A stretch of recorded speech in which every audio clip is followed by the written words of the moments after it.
Kino Udarnik na Grajskem trgu 1 je prejšnji teden s prvim uradnim dogodkom letos ponovno odprl svoja vrata. Glasbena zgodba v Udarniku se s tem po nekajmesečnem premoru po festivalu alternativne kulture lanskega decembra ponovno nadaljuje. Ja, absolutno. Vsega smo že povedali, je v bistvu bil pas tisti, ki nam je dal dodatno motivacijo in nam je tudi dokazal, da ima mesto željne odjemalce, ki so pripravljeni hoditi na to vrstne dogodke in evente. In je bila prav ta obiskanost v bistvu ključna pri tem, da smo se res ne lotili zadeve.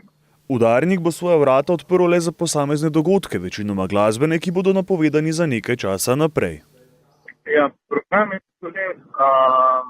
narejen predvsej naprej, do poletja.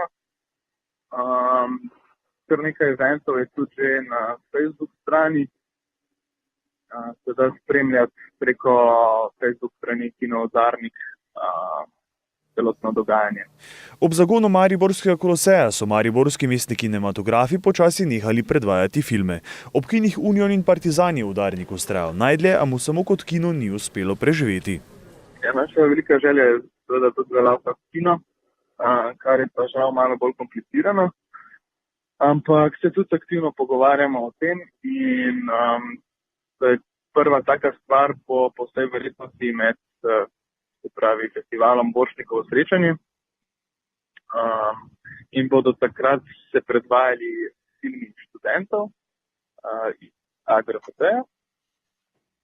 Potem pa bomo skušali iti tudi korak naprej, korak dalje.